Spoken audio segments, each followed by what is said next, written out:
Ayala, good morning. Good morning. Ojugu Baba was Johnny. Why want something okay? Fifi Manfred. Johnny Queen. Oh, we're Johnny. So, Mayor LPMC, and I'm my catch on some friend of mine. Also, we didn't come Ayala, and I'm saying,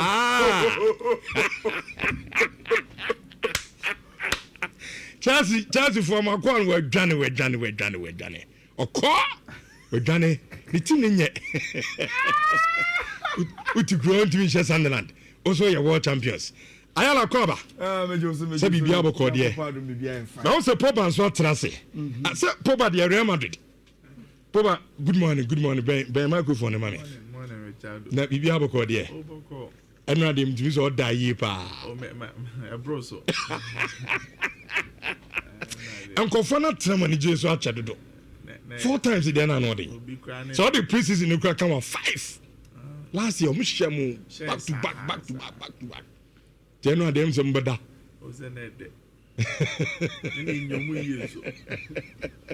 Now there's some come show more. I know the end. Everyone has Ayala white. Sir, I know person me theory. Wow, Bana why do I all lose it? Oh, and then Monday.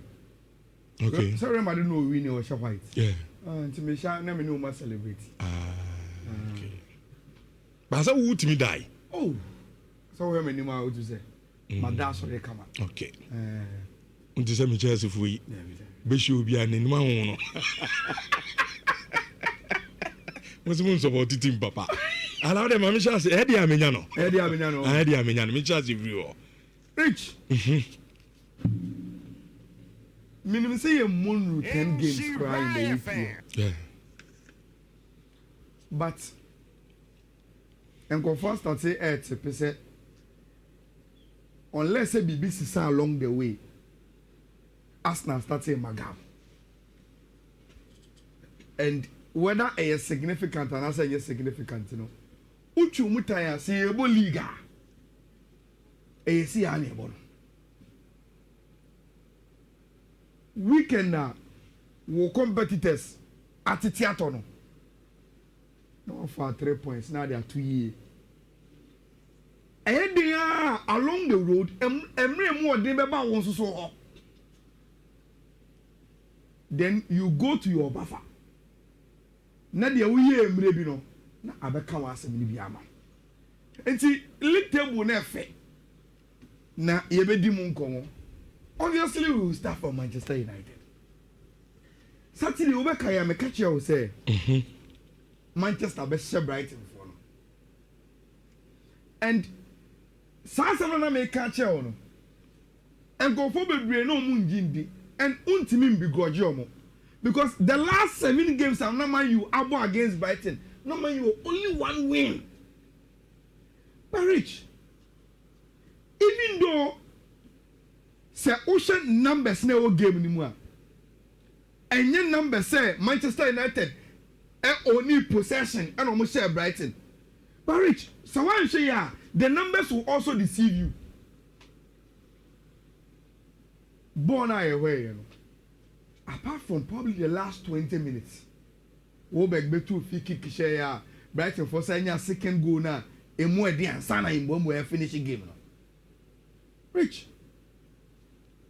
until that point, Man U are na no is the Man U everybody thinks Amorim has built. Dominating the game. Have good movements. Extra quality. Look at Bruno Fernandes. Look at Matthias Cunha. She Amad Diallo. She Imwemo. Even Man U extra hokran. Look at how imposing and not delete me on the game. Even Diago Dalot, a lot of Manchester United fans quite rating Ukraine. Rich, on that day, he was very good. And on the ball, Man U say, look, your quality individual players off the ball. Rich, and it's easy to limit this by team. Mint money. And I put no share fund out. There's no war. Anyhow, quick on me, you know. But Manchester United, at a point, we say, this is Manchester United now. A lot of fans want to see proper team was shape. They so be penetrating no. Now on nya ball na or threatening. I saw that kind of Manchester United. Now, so we share game Libya throughout the game, Rich. And Nhyira here, almost share goals in the man you know. For instance, Matthias Cunha the first goal. Yeah. Now, or share goal you know. Or share that we are players in any jubilating now. You understand? They are happy. Say Abrantian, I'll lock it, sad you know. Casemiro go no share no. Taman oye na go so be short no. Me sure say there were some Manchester United players no me frustrated say oh emo pass it. Oh boy in a deflection. Big fortune. And baby attackers are saying well football. You see, fortune favors the brave. Rich on the day you are doing a lot of things right. Like a crab outside. And the man Casemiro any go no from the game. Rich. Now, Nhyira 15-10 minutes 20. Now, if you go on it was an think of we better until the fourth goal in Domino. Who say at a point in time I'm already got trust. Yeah. No so game with you. My papa myself. I feel now go back to free kick now. Nah, on my head the that was a lazy defending from Zexi. Tell me Musa Morina Soraba Bejina bench was say, hey, yen fat 3-0 no, I'm a bodro krum. You must do something. Now Rich, that's in one more goal. Super. Mo fear Brighton so off corner. But that was a very, very good win for Club FM Manchester United. Finally, Rich, you've started to build some win consistencies. So say 3 in a row for Club FM Manchester United. Now, over the weekend, no. Adia na Manchester United for the pan say, and you win no Chelsea in Liverpool so entimi answer. Sometimes so continue to be near Diablo so. And you say why successful goal. Man the enemy sort of form. Rich. Chelsea in Sunderland game. Does it come back to Chelsea almost squad, you know? Any how they can find some consistent results be because what you know what on Chelsea on a very, very good way, Chelsea should beat Sunderland. Yeah. In a game I was starting at 4 minutes. And I come back again. That's your first goal. I was starting kill the game. And I got to Bob on say. You say oh and no maybe. But Rich, say Ushe game no on the face of it who gave me. Let's look at these numbers. Only say throughout the 90 minutes, Sunderland were expected to score more than Chelsea. 1.16 to Chelsea 0.97. Even with Chelsea possessing any almost shot on target now. Throughout the game, Sunderland and SG was switching Chelsea. Now, these are some of the things I observed. Rich, say we a small club our Premier League in more.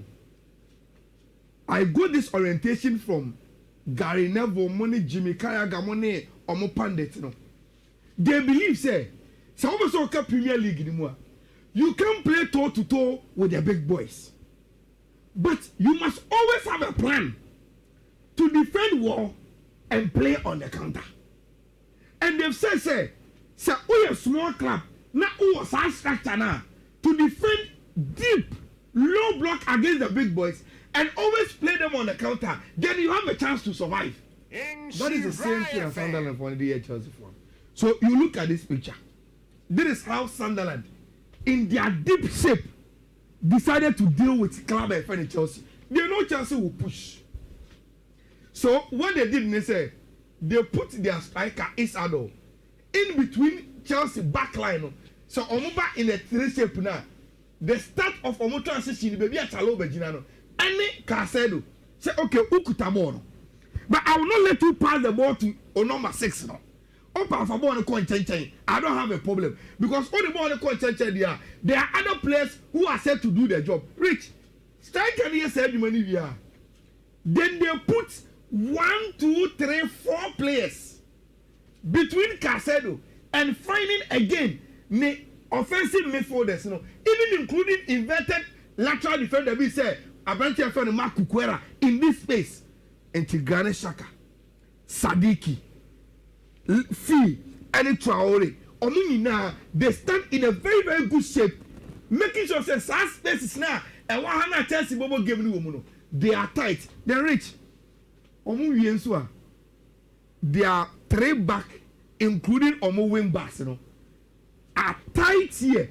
Ubeti the ball command to, but Oteno the ball neighbor, baby or the ball neighbor, space or the ball neighbor.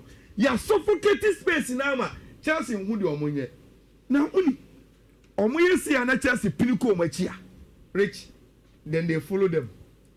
This is what you see. They follow Chelsea into it. And when they are pressing, and look what I am a fan. 1, 2, 3 on the Chelsea front 3. They be a catch or say, Omombo 4-3-3, no Omombo 3 back. No. 3 back is the best way to play Omombo 4-3-3 no? Because you have your 3 center backs with a 3 front line. Then you have your 2 wing backs stopping the attack from the wings now. No mujina ho. Now midfielders now and you 1v1 into somewhere graphic where you could see that Sunderland were pressing Chelsea 1v1. Rich coaching in no modern game and here Juma Papa. And when they did this, they knew that tactically they are matching Chelsea. Garnacho in your first goal. Rich, what is it with the Premier League now and set pieces? Long throws, no. And it's man. The coach is no more. Because Rich, say so we know about game. Yeah. Na say, or planiano is okay. The American say, menu be bonny near ding. Miamum say minya corner, minya throw, minya bibia. I will try and create chaos in your box. Now my has a minya bibia free. And in fact, especially this season. Brentford in Liverpool. Yes, the same thing. I'm too true and has a picture. Say your football in the baby. That is what they did. Now, before we move on from Chelsea analysis, you know, Rich, so go on a tab share. The winner, no. Torsen, any Chaluba. So 2v1. Me see, my share picture, this videos. No more than what were they thinking? Maybe the Torsen did his job. So about guide your brand. Yes. Say about long ball. And a strike and a cover ball. And see, idea say your 2v1. Baku job is to slow him down. And a tossing and making sure say we are closing the angle now. What slow and turn it down? On come him. And we are blocking tossing what it say. Then Trevor Taloba, Ujina, situation next. And I see. Oh, tell you. Say no, I will get out. Man, just here, he waited. And Ojina, my branch and the passe bonma. You are a tab in the ball say. And you could clearly see, say, what the striker Igor was doing was waiting for the teammates to come or pay support.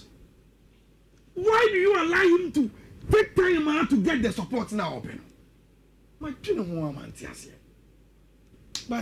these are some of the things that, oh yeah, you get punished at the highest level. Now, only say Rich, Sunderland, when they come away to London, in their last 14 away London clubs, and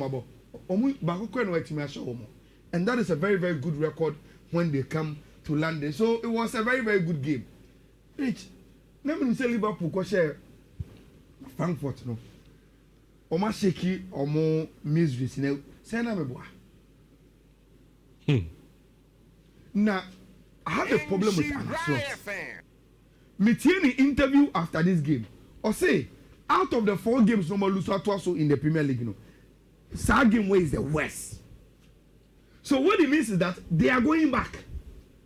Because Ulusu Bako, Ulusu Mienu, Ulusu Miensa, now Ulusu 4th one. Now say, game na yellow swing na they are also for na recent no and then you cry which then it means that you are not solving your problem. Number 2, one a slot here. Anytime you've lost, you go to post match and thank God for say omo ball long balls against your team, omo too long throws against your team, and the target and say because Liverpool will press you and go for Liverpool press on them to many ball na no more long ball above their press. Now Emma a situation against Van Dijk and Konata, then they get you. So if you know that is where you lack, that is why you are the coach. You are supposed to solve it. But Rich, how many solve it? After so, okay, time me any transfers on come. Yeah, but catch him say Liverpool are the big spenders. But Rich, I'm going to focus on the trouble you. When we were saying, say, still now. The team lack some in-depth beer. And more balance in shaky. Gavin Beckton Pobo says, on your number 6. But he played there very, very well. And then on Sunday you will cry. And the Liverpool team looked so vulnerable. Say, free. Almost. Rich, it doesn't look good. This is what you were talking about. First goal. Chebia Michael Kayodejina. No, 2 bono. Maybe original. Trobians on there too. Now the whole best or so tower. I know the paper bono. Of far town of Liverpool. Now what to bona, my bona baha. A flick and a Abranti Ferno and do Watara and share goal. My favorite of the goals and they shot is okay. Look at the pass from Damsgaard. Look at that pass. But Rich, you ain't kind of cray. Sa penalty no mujiti Van Dijk. Rich and a penalty jaya for Nancy football papa. In the past, that ball would never be a penalty. I am not saying Van Dijk and I am Kamatara. But that was too soft. And Van Dijk was not so say foul obeji. But must say the kick happened on the line. And if it is on the line, then it is inside the box. And Omujitia Liverpool conceded on 3rd goal. Yes, Mohamed Salah goal. But it wasn't enough for Tima. Your friend in Liverpool and the GTEC Stadium came alive because they've beaten the champions. Before I call next slide, I don't know. Salah, you're happy. Omo best start game no. Time on be free dressing room, be fat and my park no. Liverpool players in the a group of Mujina baby or Moody game no come on and did you come on. Surprisingly, Osha Salah on quite no naughty baby. And I was like, wow. But I started the ref is a mechanical say. Na and Liverpool caught a streak of say Lucy game. And Omako winning in the Champions League. But they still have one hangover, which is Salah's situation. Because Rich, even after the win, I came to show you evidence. Live score na graphic no. Salah has deleted all the Liverpool. So deleting Liverpool you could clearly see that there is a problem. But go and Nyoma Ankoye Amom. Go game no grow bono as a as well bono. And you see, football is team sports in Tino. Rich, one player can say, I want to play to prove the team wrong. The moment a player be just psychological mindset, they say, Bona me bon. A young girl say me form ko me nyade. Enti me bona me bon against the team. As I have something to prove individually from the team. Oh yes, Adia, how can you win? Because you are supposed to be a team to win. Enti even though Salah scored, you could clearly say as a goal isolated from Liverpool as a club. And I want to say Ore Feno and I saw a final antidote. Rich, Michelle Aston Villa in City game. Now, Seneyeka na say set pieces once a year. It was a set piece. And a ball corner to find Matikash at the edge of the 18 box. So I on. Now, Rich, my problem they say, look, City without Wadri do not have any proper intelligent DMBR to deal with situations this is. Because for Matikash, say obe control ball on free ho. No ball be bounce for a half volley with the left foot. Or a right with the weaker foot. And so where or ball shot no the picture in here. Or ball shot no. Also, the tragedy of baby born in corner. Any baby I don't know room again. One to no. Now, how many times are Richard Begina? You see, oh, City game now tight, but the difference is one man. Alad. Say one shall City Elusu. If he doesn't come to the party, that is it for team and friend of Manchester City. And against Villa, Rich, he failed to come. Now look at the numbers. Man City almost top scorer this season. Rich, Erling Haaland were 11 goals. Only the Otoso, own goal. Wow. From Maxime Esteve, 2 own goals. Omoma Kanina, Tijani Renders first game of Beshe, Yentin in Kebi, 4-4 in 1 goal. Matthew Nunes, 1 goal. And acquire Haaland team. If he doesn't score, City will problem. Some emotion is wepra. Wapa. But on starting say or games gidi. Marriage, you can play at the highest level just with one scorer. Too much of a witch. I already see the Papa Coupe and I have a problem with City. Say Haaland and Shadia, na City Lucy. Mami rapia with the EPO, na you with the El Clasico no. Rich, that's not saying I didn't even more. Say this season I will show you one graphic B and it will explain my point B. Rich, and yes, Arsenal born or mobile. February so almost share goals be they are too flamboyant into no that top. It is just a case of efficiency. Any BB working on. And I'll tell you why. Rich, this is why. This season, Arsenal has 16 goals. So all ranking 16 goals now among all the Premier League clubs now. Arsenal are top 4th. So you know no goals baby in Premier League. Again, this season, Rich, Arsenal set pieces goals 9. And no they are first. We are no free man. Open play goals, Arsenal set only 5. Among the 20 Premier League teams, you know. But the 17th, see a bobo na open play, and your penalty, and your free kick, and your corner, and your throw, open play. Arsenal goes on Marseille, and can you rank here almost the 17th. Rich, open play SG, 8th. Now a back percentage goes from open play gradia, almost on my way.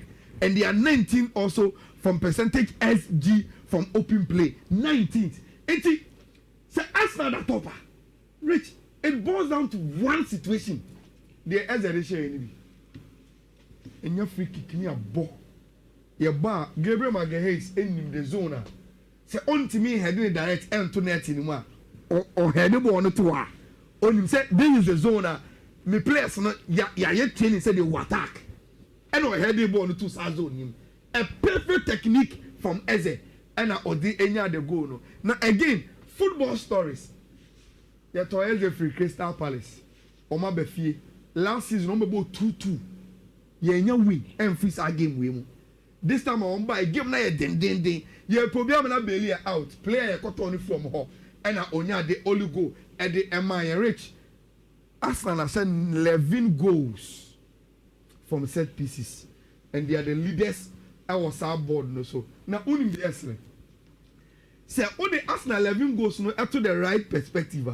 Rich, Omashe goes, Aston Villa, Newcastle, Everton, Leeds, Fulham, West Ham, Wolves, Nottingham Forest. Only almost set pieces goals no. The other open play goals in count. Set pieces in Nkwa. Every goals are Aston Villa, Asheni, Bibia de Bebumbia, any all the teams now. Rich, Mebobo so no. Now, BBC aya DB. Rich, unim say uyi set pieces. Goals every Arsenal against normal bonima. This will be the league table. And can Arsenal quite that fit.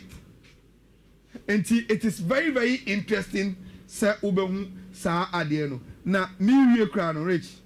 BBC and Yankai will be say. We are the 7th time. Arsenal about almost first 9 games in the Premier League. Almost 22 points. 10 years, 7th time. Esimakumako 7. Which Emuba Coupe no Muji League. 2003, 2004. And see, Arsenal no kwade. Untimi and starting jubilate say Arsenal. I don't know bottle no. Ever G League no. Rich, my with the El Clasico. Sure. Enra.